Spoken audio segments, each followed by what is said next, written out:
Hello, this is your host, Todd Lewis of the Praise of Folly podcast. This is episode 90 of the Roundtable. I am joined by Keith Preston, Aleksey, and Florian. So today we are here to discuss the unfolding conflict between Israel and Hamas. So a week ago today, Hamas launched an unprecedented attack on Israel, which they call the Al-Aqsa Flood, named after the Al-Aqsa Mosque, which they claim in part Israel's desecration of the mosque is why they launched this attack, as well as the treatment of Gaza in general. It hasn't been in the news lately, so we tend to forget that Gaza is still basically under siege. It's an open-air prison, and also events going on in the West Bank. And what makes this so unprecedented is this is a very large-scale, sophisticated attack by Hamas, which historically Hamas and the Palestinian resistance were engaging in suicide bombing. When Israel erected the wall, that more or less ended the viability of suicide bombing. So here we see actually trained militants who infiltrated Israel. The first question is, how is it that Mossad didn't know this was coming? We haven't really had any good information one way or the other on the intelligence failure of the Israelis. Now, of course, some conspiracy theories argue that elements of Mossad let it happen, possibly, but Israel's such a small country that historically in the Arab conflicts they would launch preemptive strikes. Since there's no defense in depth, you can't withdraw and defend deep positions because Israel doesn't have deep positions. So I'm not very convinced that this was something that was let happen, because they made it in some cases as far as 25 kilometers into the Negev, into southern Israel, and they attacked basically three ways: air, land, and sea. So firstly, they had drones destroy some of the watchtowers and cameras that the Israelis had on the border. And then they sent in soldiers on sort of ultralight gliders. They also had tunnels that they came in underground. They also then later demolished parts of the Gaza wall or barrier, and then also sent in troops by sea to attack near Ashkelon. And and boats. So what's interesting here is it seems like they wanted to gather in order to inflict damage on Israel directly. Most of the historic fighting has been either in Gaza or the West Bank, not Israel directly, not taking territory and fighting in the streets. They also wanted to capture hostages. They believed that there was an incident, I think it was 2007 or 8, where an Israeli soldier was captured, and he was finally ransomed for like 1,000 Palestinian hostages. So they're like, okay, we're going to capture so many Israelis that we can just exchange them for all of our Palestinian hostages. And there's something like 150, both Israeli and then some foreign nationals, taken as hostages by Hezbollah, or Hamas rather. Israel was still driving them out and fighting them within Israel proper as late as the 9th, but has since eliminated most of the insurgents, if not all of them, from inside Israel proper. And they are now planning a full-scale invasion of Gaza and occupation of Gaza City. Now, the timing is interesting here because on the one hand, Israel and Saudi Arabia were discussing normalizing relations, which would be a key strategy goal for Israel. The problem is there were sticking points with the West Bank, whereas Saudi Arabia wants more, concessions that Palestinians will have some autonomy in the West Bank. Israel was never really going to do that. And with the current settler crisis, where they continue to, against international law, continue to encroach on the Palestinians in the West Bank, it's creating fever-pitched tensions. And in fact, it's those tensions that led Israel to send more of its troops before the mobilization to the West Bank, leaving Gaza somewhat underprotected. The other thing is, domestically, Netanyahu is in trouble as well. He had basically pro-democracy riots against his regime.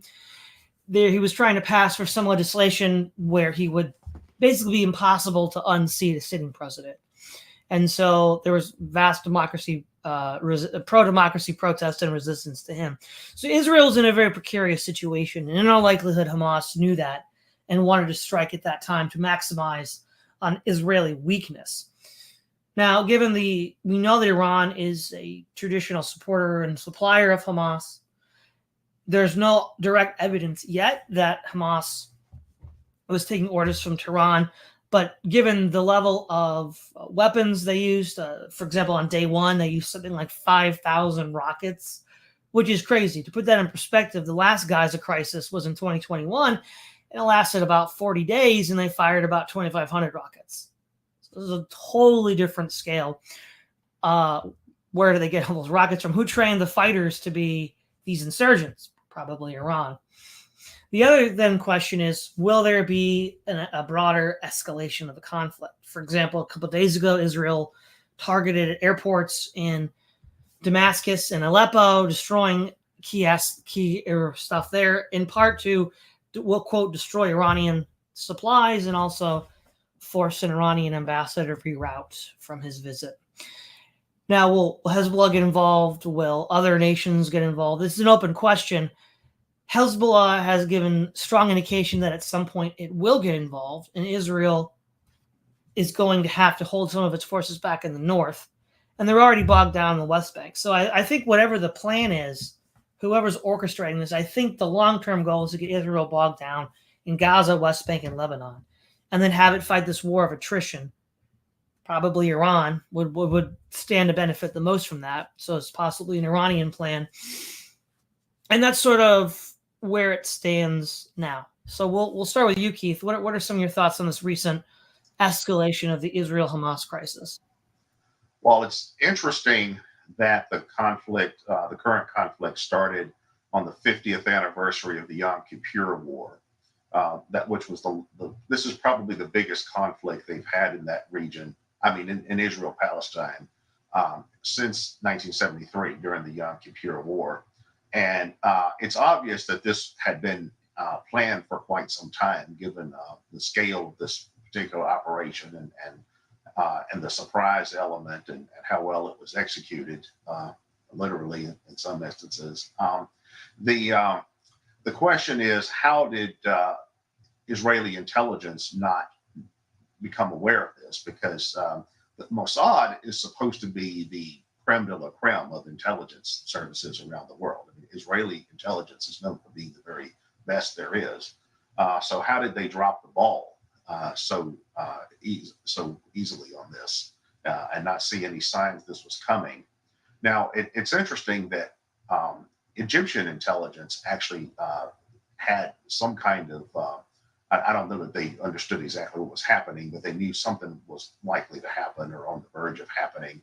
And apparently they actually informed the Israelis of this, and the Israelis actually blew it off. They thought it was a false alarm or something like that. So clearly Israeli intelligence fell down on the job.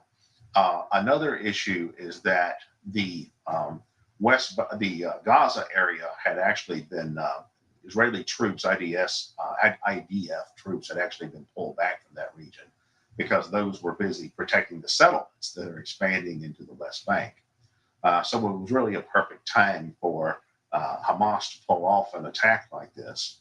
As far as whether somebody in Israeli intelligence knew about it and let it happen, that's like 9/11 truth. It's like you have these 9/11 truthers to this day, and I know people like this personally who insist that George W. Bush and Dick Cheney and Donald Rumsfeld were behind 9/11, or they knew it was going to happen and let it happen, or which I've never seen any hard evidence of that. I do think there's evidence the GID may have known about it, or people in the GID may have known about it, but that's Saudi intelligence. But I'm not sure about anybody else.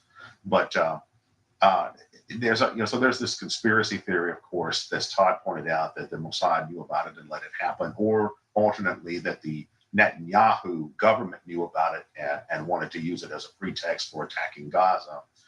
There's another theory, a conspiracy theory, that the Mossad let it happen because they wanted to make Netanyahu look weak or foolish, because as Todd was saying, in Israel right now, they have the same kind of culture war politics that we do in the States. And Netanyahu's kind of like their Donald Trump. He's smarter, but he's he's sort of the populist right guy that the religious parties back. and he's also a criminal, and he's under multiple indictments and that kind of thing. And then you have the liberals in Israel, and they're aligned with the intelligence services, just like here you have the liberals that are aligned with the CIA and FBI and all of that kind of stuff. So it's an exact same kind of conflict.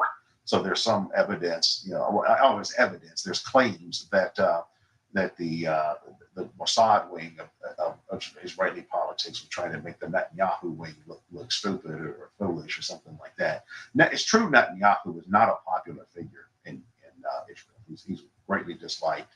I've seen polls taken in Israel since this happened where something like 4 in 5 Israelis think Netanyahu did an incompetent job of preventing the terrorist attack from happening, which is very unlike what happened in America after 9/11. Like when 9/11 happened, everybody rallied behind George W. Bush. At least, you wouldn't think so now given his reputation, but at the time, something like George W. Bush had something like a 90% approval rating, whereas Netanyahu has something like a 20% approval rating. So it's you see this kind of fragmentation in Israel's politics as well. And as far as whether foreign exterior to Israel interests were involved in this, it's quite possible given the level of planning involved and the level of sophistication. At bare minimum, I would think that Hezbollah was probably involved, and if they were involved, Iran was probably involved as well, because there's a direct pipeline of aid and support that extends from Iran and also Syria to Hezbollah and then to Hamas, because they're all part of this wider alliance called the Resistance Axis, where Iran is really the senior partner in this, and then it also includes Syria and then Hezbollah and Hamas, and then some Iraqi groups and some Yemeni groups and some Palestinian groups. So it's, I have to agree with what Peter Zion said. Given the level of sophistication of this attack, it looks like Iran probably at least put their thumb on the scale, and tipped the balance a bit. It doesn't look like something that Hamas would be able to pull off on their own, not on this level. And as far as Israel, I think a big problem is that they got caught with their pants down. I mean, they weren't paying attention when it comes to, what was going on in Gaza, what was going on as far as intelligence, what foreign intelligence services were telling them in terms of IDF troop movements and all this kind of stuff. So they kind of opened the door for this. All right, Aleksey. You're still muted, Aleksey. I'm sorry about that. Can you hear me now? Yes, we can hear you. So I have a couple of things to say. First of all, situations of this sort have a way of prompting conspiracy theories.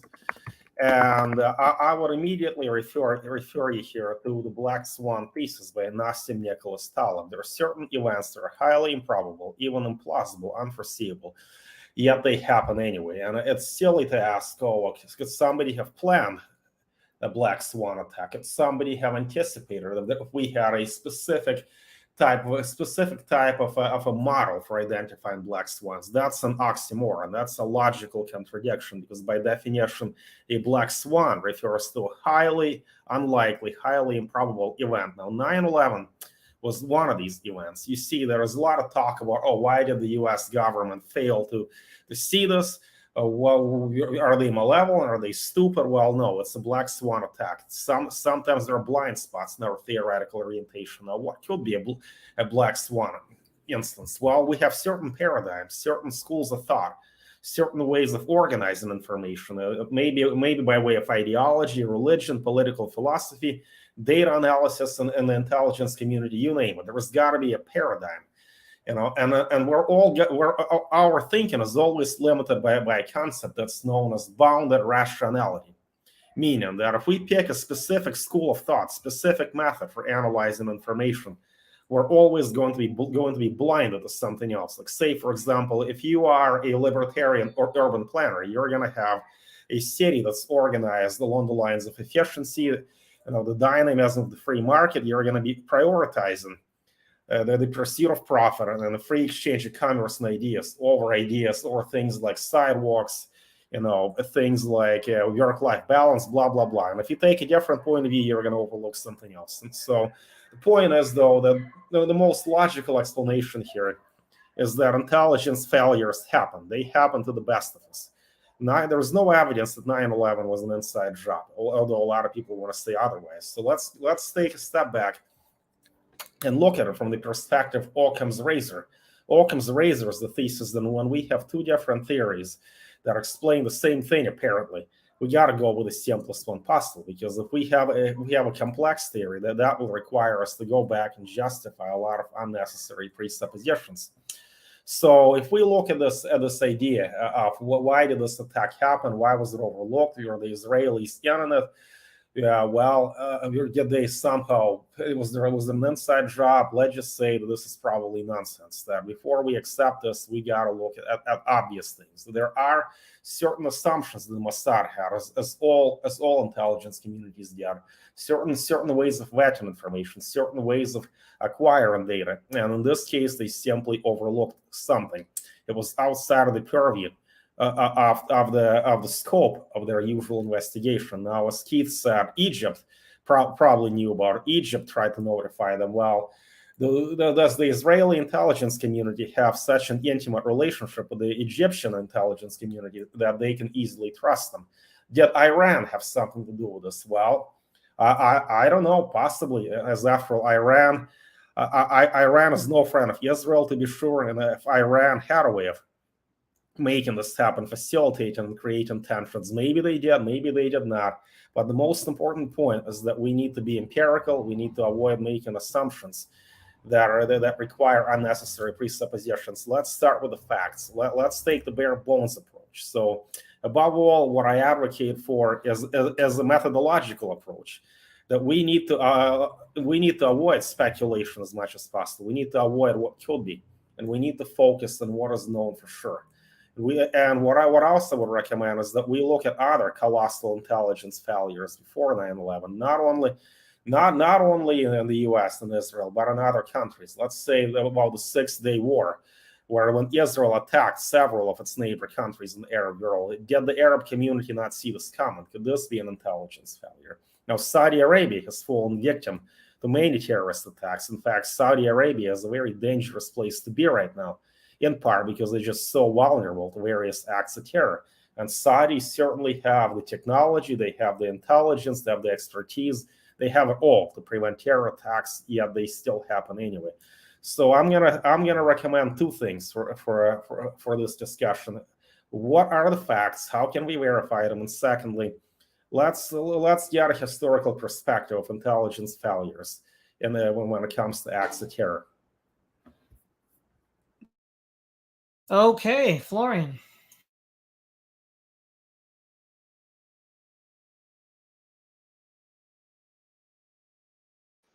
All right. Yeah, I think, can you hear me? Yeah, we can hear you. Yeah, perfect. I think there's, I agree with Aleksey. Despite all the best secret service in the world and all that, nations still get surprised, nations still get attacked because no defense is unbreachable, right? We can see that there's still ways of breaching big financial institutions. That happens all the time. It's basically it's kind of balance of power between the insurgent fractions that try to attack and the established institutions try to defend themselves, right?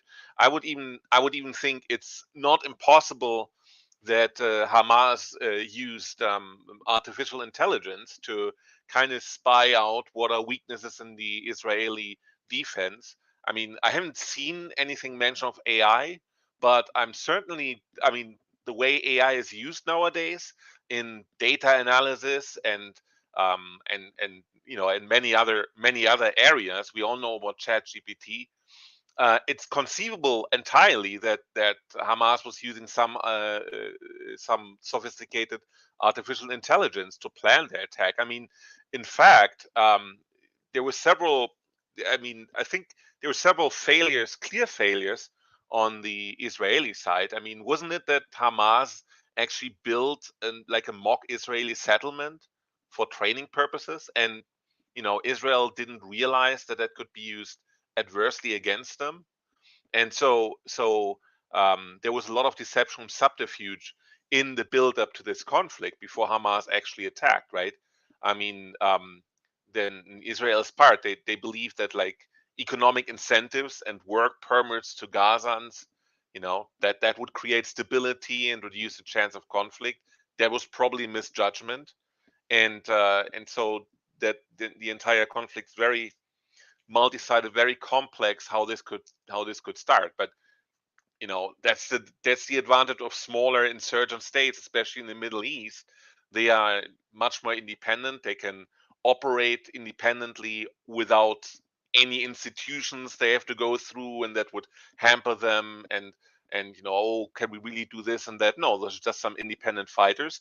They come up quickly with an idea, then they pull it through for several months, and they can deceive a large opponent like Israel. I think that's entirely entirely that's entirely possible. Yeah, I think probably the case here is that it was just hubris. Israel just thought it didn't have to worry about such a kind of attack from Hamas. And again, as you said, Aleksey, with the Black Swan idea, this has never been done before. Hamas has never orchestrated a attack this sophisticated before. In fact, I don't think the closest any of Israel's insurgent enemies has come to this was Hezbollah in 2006 and 7. But that was fighting Israel within Lebanon, not an attack on Israel proper. So nothing this sophisticated has been seen. And again, Israel thinks, well, really from 47 till, the 2006 war in Lebanon, Israel handily defeated all of its Arab neighbors. And so it has this sense of invincibility and invulnerability. And, both sides could claim victory in 2006, even though, of course, it was Hezbollah that actually stopped Israel. But now you can't hide. You can't pretend that didn't happen anymore. Israel was attacked. There were Hamas fighters within Israel proper. Rockets saturated the Iron Dome defense system and were able to strike targets in Tel Aviv and Jerusalem. So this aura of invincibility was defeated. And I think that's probably right now, a week into this conflict, the number one takeaway is that the aura of Israeli invincibility has been shattered. And they don't really, they're also overreacting, I think, in part too, because again, they targeted airports in Syria. There have been rocket fire exchanged with Hezbollah, rocket and artillery fire, but that could just be background noise. They're always doing that, right? But then again, Palestinian tensions are background noise, and then this happens. So, but yeah, this sort of like overreaction. Yeah, go ahead, Florian. I was wondering whether so why was it that there was no open conflict during Trump's presidency? Is that just a correlation, or did his strategy of targeted assassination against terrorist leaders, did that actually provide some deterrence for organizations like Hamas and Hezbollah and others? I actually wouldn't know. Keith, what do you think of Florian's question? I doubt it. I've heard a lot of people say that well, this wouldn't have happened under Trump's watch, and they say that about Ukraine as well. I'm a little suspicious of that because, first of all, there's the timing of the attack. It's the 50th anniversary of Yom Kippur. Also, the level of planning and sophistication. It looks like that this was planned for probably years. They may have started. I would suspect they started planning this at least as far back as when Trump was the president, because this is the kind of thing that you really have to, make sure all your ducks are in a row if you're going to carry it out. I mean, they didn't think this up 3 weeks ago. So and also policies of the American government when it comes to foreign policy have far more continuity than what people think. I mean, the rhetoric may be different. But for example, they say Trump was soft on Russia. No, he wasn't. He actually withdrew the United States from the INF treaty, the Reagan-Gorbachev treaty from 1987, and did it unilaterally. Now, Trump was very friendly to Israel. Well, to the Netanyahu faction within Israel. he wanted to move the U.S. embassy to Jerusalem and all these symbolic acts. And he was also very friendly to Saudi Arabia and to the Gulf states as well. And that there's a geopolitical considerations behind that. But it's also true that Joe Biden has been a longstanding, throughout his entire career, zealously pro-Israel politician. You can go back and find speeches of his from the 70s, 80s, 90s, where he's talking about. At one point, he said, "Well, if there was no such thing as Israel, we would have to invent it because it's important to American strategic interests to have Israel there as sort of a quasi-military outpost and intelligence ally and all the things that go into the U.S.-Israel relationship." So I'm skeptical as to whether it had anything to do with the change of administrations. Go ahead, Aleksey. I'll be quick because I like this question about whether things would have been different under Trump. And I want to refer back to an idea that Keith gave me a year and a half ago. I recall having been in Serbia when Russia attacked Ukraine. And I talked to Keith about this. And he said something rather interesting because Trump is just so erratic. Putin could never be sure how Trump would respond to the invasion of Ukraine. That maybe he'd do nothing or maybe he'd push the nuclear button. And I thought Keith was right about that. Now, Keith is saying that the situation with the Yom Kippur War may be a little bit different. But to me, the similarities are more salient than the differences.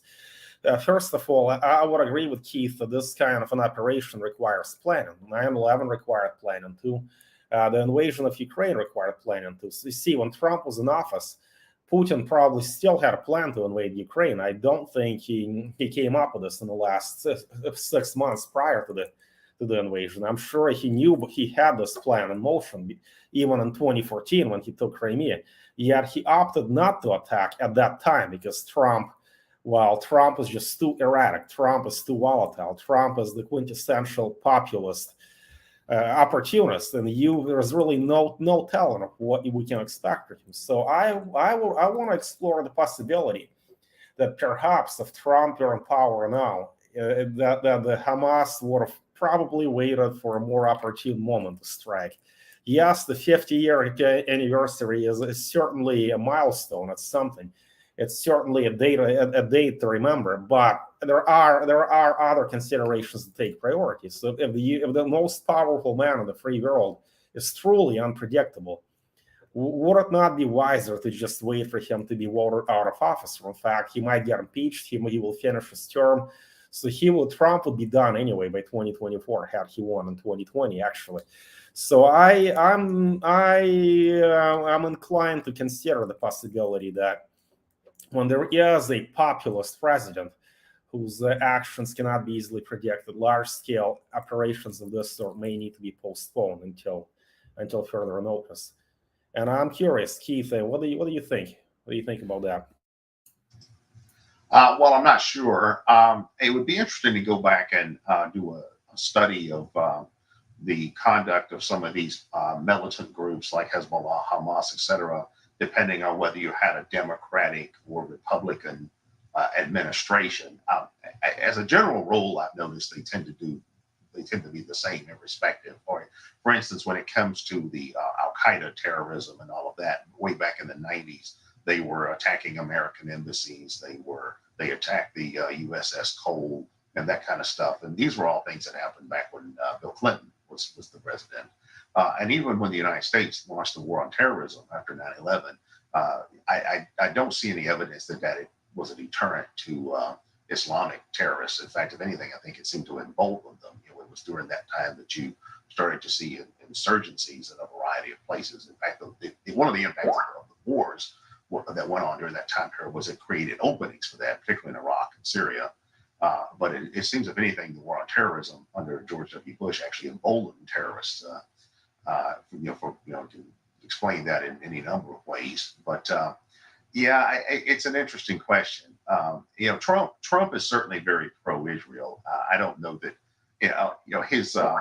his approach to Israel is somewhat different, perhaps, than what the Biden administration has done, at least formally. And it may be different than what some other Republican administrations would do as well. But it's possible that, I'm sure that Hamas and who, if anyone, is backing them, thought about, well, how is the United States going to react to this? I mean, and I'm sure they knew the United States is not going to take kindly to this. They're going to side with Israel, no matter what. And so it's hard to say, what the role of individual personalities are. You see, the other, I think, telling aspect is the response that we've seen in the media and social media, and more properly the news media, to the attack on Israel by Hamas. Now, of course, we all remember back in the day when you had Noam Chomsky versus Alan Dershowitz and Norman Finkelstein, and this whole Palestinian thing was a really big deal on the left, where the left was like, yeah, Israel is this settler colonial state, and the Palestinians are fighting for their liberation. That, say 20 years ago would have probably been the dominant position on the left. Not that there weren't pro-Israeli, pro-state of Israel Democrats or people on the left, but the idea is that that's almost entirely gone now.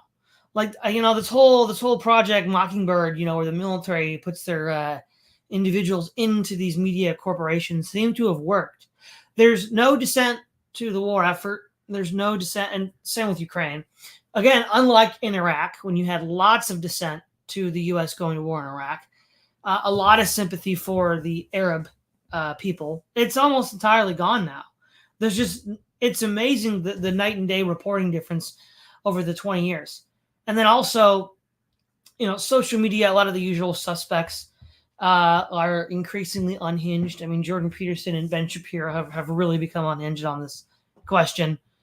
I mean, again, not that we should be surprising, but it's really kind of a mask-off moment for a lot of people. Like, the Zionists are just kind of like frothing madmen right now, and it's like they don't even bother hiding it, right? They're not even trying to hide it, and I think the fact that there's this lockstep with the national security state in the reporting on Israel, because again, you would have expected Fox News to be pro-Israel, but then the other outlets you would have expected to be more pro-Palestinian, but they're not. And it's like, it's been a complete sea change. Keith, anything you want to add on that observation? Well, in terms of their reaction to it in the United States, yeah, you've seen the usual pro-Israel crowd go crazy in response to this. I mean, they view it the same way they view 9/11.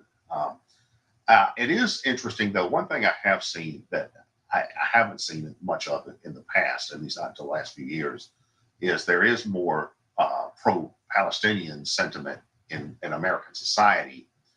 Usually it's coming from either Muslim Americans or Arab Americans who have grown in number, or also the left, the further left, like the left of Democrats.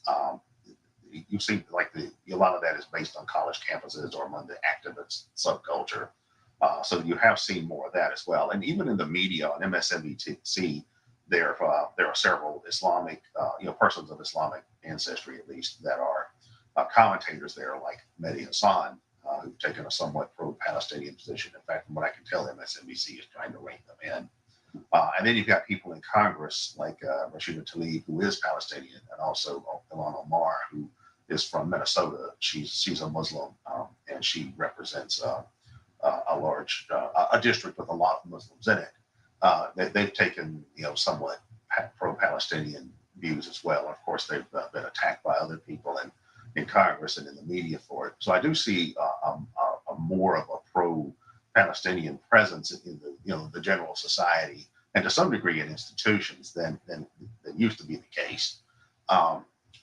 It used to be that the entire media, the entire political class, even the entire academic establishment was almost 100% pro-Israel. But you do see a little less of that than you once did. Also among younger people.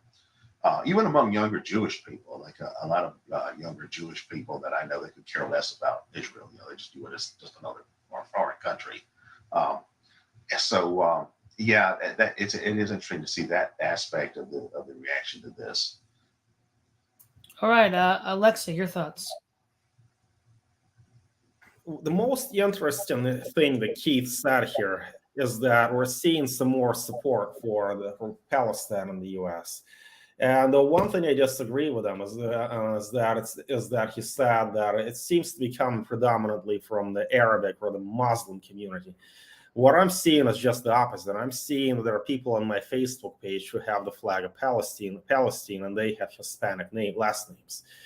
I've seen this same thing happen even in the Portuguese and Spanish-speaking communities, as I'm fluent in both languages. I'm seeing support for Palestine and Brazil from people who would generally support anything that has an overtone of opposition to American imperialism. For instance, one way to tell the difference between the Brazilian left and the Brazilian right is that the Lula and the Brazilian left are generally against American imperialism. They're generally more anti-American. For example, Lula now passed the requirement in Brazil that after January 10th, American citizens will have to apply for a visa to come to Brazil. Now, the pro-Western conservative Bolsonaro abolished this requirement. See, under Bolsonaro, the Brazil has inched closer to having a normal diplomatic relationship with the United States. And Bolsonaro, for that matter, as a former military man himself, is sympathetic to the military coup that the United States has financed in Brazil, which was in power for over 2 decades. So this global perspective, Western imperialism versus anti-imperialist, is really embodied in the actions of a notorious international terrorist, Ulrich Carlos Sanchez Ramirez. He was known as Carlos the Jackal. See, for him, it was all about the anti-American rhetoric, anti-American revolutionary rhetoric. He was a terrorist who spent time in Yemen, who supported the Arab cause, the Palestinian cause. He spent time in Hungary. He was an outspoken communist. And after he was caught and imprisoned, he wrote a book called Revolutionary Islam. And what I'm driving is there was a continuity between radical Islam, or some may call it Islamofascism, which is really inaccurate, but you get the idea. It's a totalitarian, revolutionary, incendiary form of Islam that has always been historically allied with Soviet communism. It harkens back to the era of the Cold War. And today, communism is now on the ash heap of history. Communism is an ideology that you can't sell. However, what you can sell is an ideology of Islamism that combines some elements of anti-capitalism, anti-Westernism, and anti-Judaism. You see, a lot of people in the Middle East who are fond of Carlos the Jackal and his book and Revolutionary Islam tend to conflate capitalism and the Jewish way of life. In fact, I want to bring up something else. When I was in Malaga, Spain, I used to hang out at these cafes where people played chess. And there I met a professor of sociology, a Spanish professor of sociology, who talked my ear off for like a half an hour in between games, telling me about why Spain has always been against capitalism. That Spain, his judgment is not a safe haven for Jews, not as much as Holland. On the other hand, as he explained, the Jews have always had a safe haven in Holland and in England. See that, and then I told him about the Protestant ethic and the spirit of capitalism. He was familiar with that book, but his main criticism of the Protestant ethic and the spirit of capitalism was that its conceptual framework was too narrow. As this Spanish professor of sociology saw, that the critique and that Max Weber advanced should be equally applicable to Judaism. To his mind, in Europe, capitalism and Judaism are the same thing. Although I wasn't in the position to agree with him or disagree with him, as I was not familiar with that, but I think that what he said makes sense in some level. For example, Holland is a capitalist country that had heavy Jewish influence. The United Kingdom had that as well. Then in the United States, you see that while Judaism was not a popular religion and ethnic Ashkenazi Jews are a very small minority, I find that they have always had a cultural affinity with the Anglo-Saxons who are capitalists. And then what I find fascinating is that in Nazi Germany, Adolf Hitler received the majority of his support, not from the capitalists, not from the industrialists, not from the richest businessmen in Germany. Adolf Hitler received the majority of his support from Protestants who lived in rural areas, who were mostly craftsmen, artisans, and small business owners. You see Adolf Hitler as an actual fascist, not some far-right figure like Pinochet. See, there's a big difference. Adolf Hitler was anti-capitalist, and he garnered so much support from anti-capitalist Germans, and he always had a tense relationship with Germans who lived who were often Catholic, who lived in the big cities, who had money, and Hitler did not win them over until he was able to hand out large-scale military contracts to them. So back to the point of the Israeli war against Hamas. You see, for them, it's not even entirely about Jews versus Arabs. It's not even entirely about religion in the strictest theological, metaphysical sense of the word. It's about religion in the way Emil Durkheim defined it. For Emil Durkheim, religion was the fundamental way of life, the cultural backbone of society.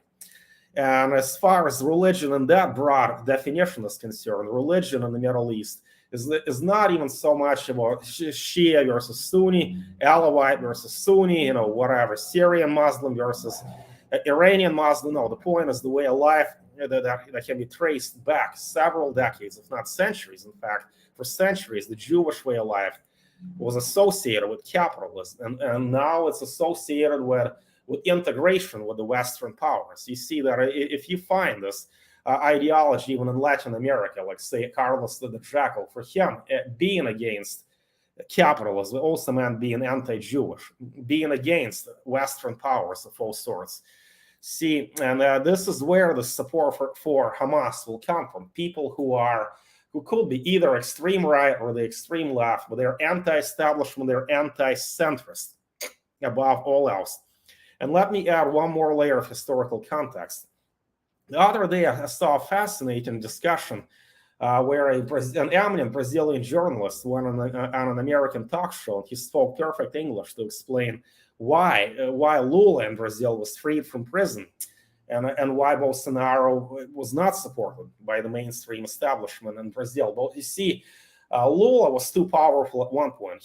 Under him, Brazil's economy did grow, even with this corruption scandal. And the Brazilian centrist elites were very transactional, who are very much open to working with Western elites, thought that Lula was a little too radical.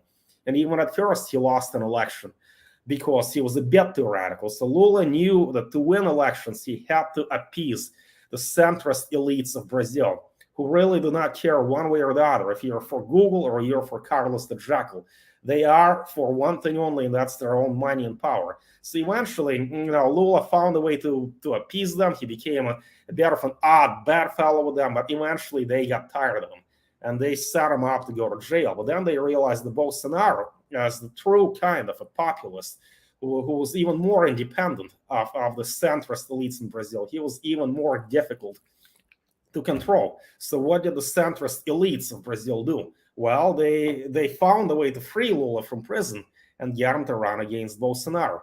See, now there's a parallel between the Bolsonaro and Trump, in the sense that Trump stands for anything that's outside of this center-left, center-right, neoliberal, neocon, transactional, centrist elite coalition.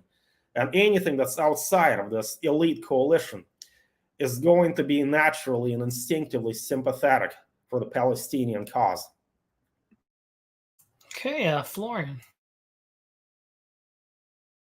Yeah, that explains to a certain extent the difficulty I had with understanding the motivation of the Red Army faction in Germany, which was RAF, which was a terrorist group, left-wing terrorist group. They had association with PLO, and they basically they grew out of the Baader-Meinhof group, and they were always like targeting industrial personalities, politicians, and they would target both people that have been like Nazi personalities, Nazi leadership that was still around in Germany. They were telling themselves to be anti-fascist for that reason, but they would then also target Israel very clearly, right? So, and I always didn't quite understand how you could square both things, right? How you wouldn't be, if you're anti-fascist, then you should also support Israel, right? Because it's the Jewish state and Jews have suffered under fascism. But the way that Aleksey explains it, that makes more sense, right? That it's more of an anti-establishment movement, and whoever makes up the establishment gets targeted. And that's you have both sympathizers on the left for left-wing terrorists like that, but also, at least indirectly, from people on the right who are basically supporting Palestine in this conflict against Israel, or like all these conflicts in the Middle East. Yeah, that makes sense. All right, so we'll move into the final thoughts and statements. So again, this conflict's only been a week long. Obviously, the backdrop is the long-standing tensions between Palestine and Israel. More broadly, Iran is likely involved in some capacity, and this will likely lead to a larger conflagration in the Middle East. It's difficult to tell how large it will grow. Israel does seem to be, I think, in my estimation, overreacting, which could get a lot of blowback. Again, that might have been Hamas's intent. Really provoke Israel to overreach and possibly get bogged down in Gaza, the West Bank, and Lebanon, fighting all of these insurgencies, and then weakening themselves that way. Keith. Oh, I think it's very clear that Hamas was hoping for overreach on the part of Israel. The strategy of Al-Qaeda when they carried out 9/11 was to lure the United States into a war in the Middle East that they correctly assumed that the United States would eventually lose. They wanted the Middle East to be another Vietnam War for the United States, and to a large degree, they got what they wanted. And I'm sure that was a major part of Hamas's motivation, or the motivations of those behind Hamas. The role of Islamic radicalism in this is interesting because if you look at the history of Israel and Palestine, of course, that area was ruled by the Ottoman Empire for centuries. And then after World War I, it became British territory after the British defeated the Ottomans. And it was in England that the idea of creating a Jewish state in Palestine was cooked up initially. And then, of course, after World War II, it became a reality due to the influence of the Americans, the British, and also the refugees from the Holocaust. And a lot of things converged to make Israel happen. Of course, the Arabs have always objected to that, to the idea of having a Jewish state in the middle of Islam, what they view as Islamic, an Arab territory. And now there was the Nakba, the ethnic cleansing of Palestinians in Israel itself when Israel was established, so that was always an issue. But beyond that, on a cultural level, imagine if somebody today wanted to put a transgender state in Texas or something. Well, we know how well that would be received. And that's kind of how the Arabs view creating a Jewish state in an Islamic and what they view as rightfully an Islamic and Arabic territory. And so there's always been opposition to Israel because of this. And early on, most of the opposition to Israel, including Palestinian opposition, came more from secular pan-Arabist and Arab nationalists, and from the hard left, from Marxists and people like that. Less so, not the Islamists were enamored of it either, but that they were less influential. But what happened was that the United States and Britain and Israel collectively tried to fuel Islamic radicalism as an alternative to these more secular forms of radicalism. And the reason for that was the Cold War. The pan-Arabists, Arab nationalists, secular revolutionaries like the Popular Front for the Liberation of Palestine, which is a Marxist-Leninist group, also Baathism, all of those kinds of things tended to be pro-Soviet or Soviet-friendly. Even if they weren't communist, they viewed the Soviets as someone that they could look to for support. For the Islamists, it was different because the Soviet Union was an avowedly anti-clerical, officially atheist state. Obviously, that doesn't fly with Islamic fundamentalists, particularly when the Soviet Union would repress Islam in all of the territories that it controlled in Central Asia. So the United States looked at it, the United States, Israel, and England all looked at it like they could cultivate Islamism as an antidote to Soviet influence in the area, and then defuse Pan-Arabism in the process. And Netanyahu actually was big on this when he came back in the 80s.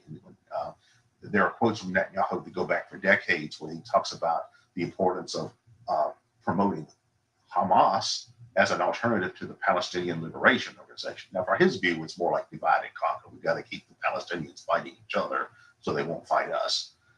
But the rise of Islamism in the late 20th century in the Middle East was in part due to the support it was given by the United States, by England, by Israel, as a means of keeping Soviet influence out and undermining secular Arab nationalism. But it's the same thing that happened to the United States with Afghanistan.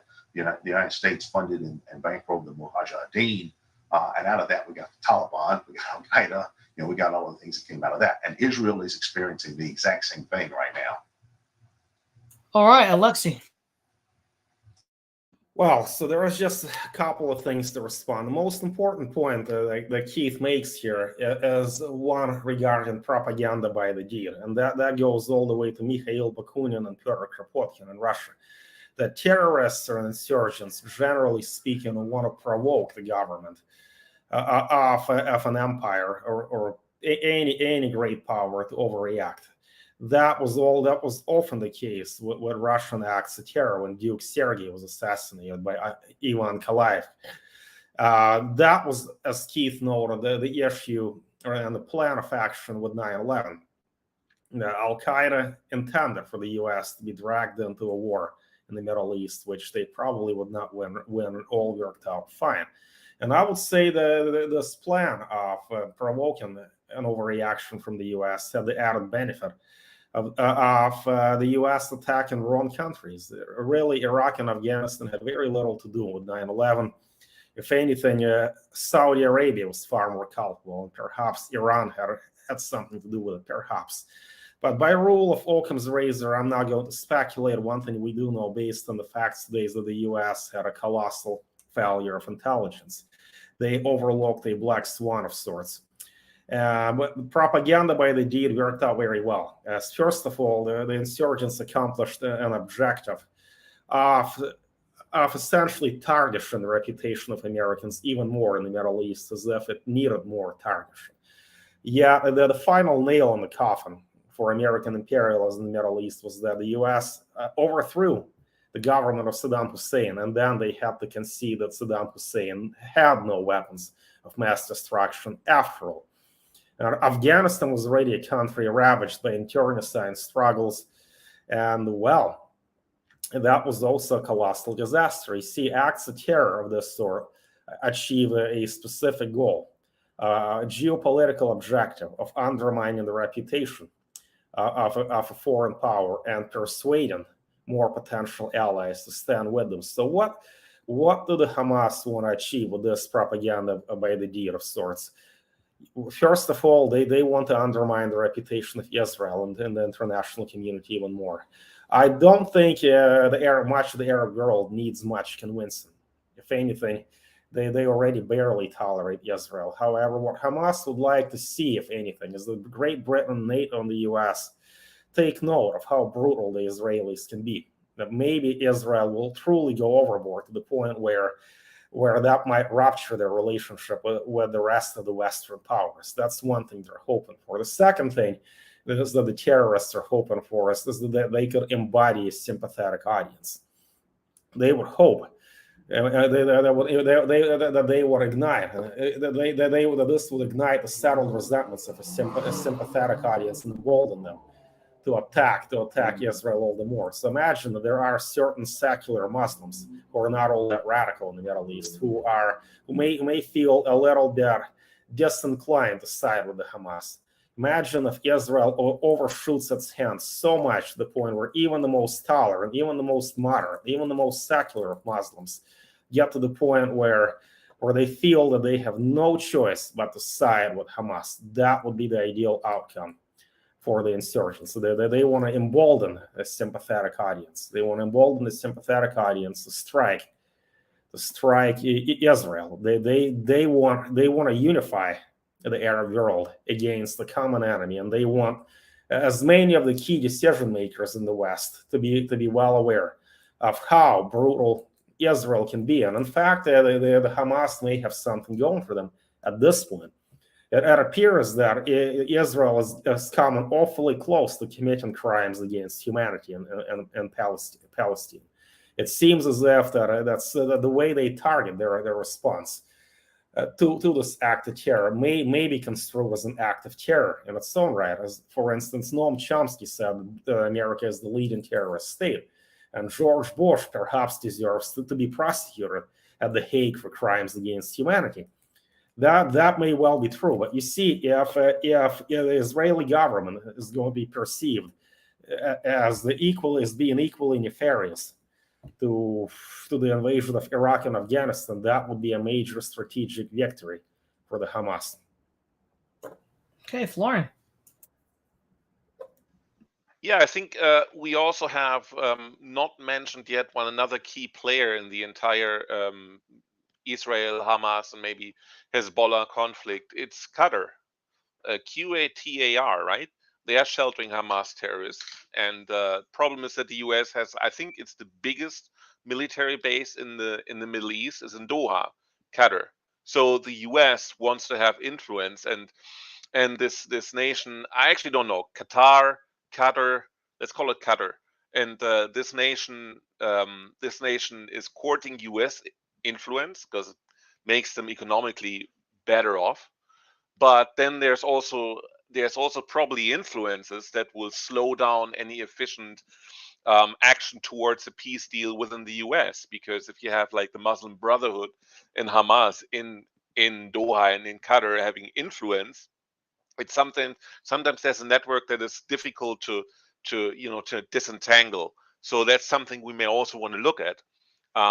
Apart from that, I think Keith's example with or Alex's example with a transgender state in Texas, if that would crop up, is a good example. Not much would happen, right? Texans would be angry, but they wouldn't launch attacks into that transgender state. If you think back at the 2020 riots, they had Antifa had like Chaz, like Capitol Hill Autonomous Zone, that was its own nation in Seattle, and basically people just laughed about it and nobody really batted an eye. There was no anger within the rural population of the state of Washington, or there would not be any anger of the rural population of the state of Texas to a transgender utopia state in its middle, because they are just economically too well off to do anything about it. So if anything, if you extract resources from the Middle East and overthrow governments and use instability, then you get terrorists to act. That may be a very trivial notice, but I think it always comes down in the end to that. That's something you have to change to make it, to have like a long-standing stability in any region in the world. Well, before we wrap up, I want to read the one super chat we got from Ori Samsonov for 16 shekels. Thank you very much. They fired some rockets toward my place the moment this stream started. Lol. Yeah, so this guy does live in Israel, so. All right, everybody. Thank you, Keith and Aleksey and Florian. This is Todd Lewis of the Praise of Fly podcast, signing off.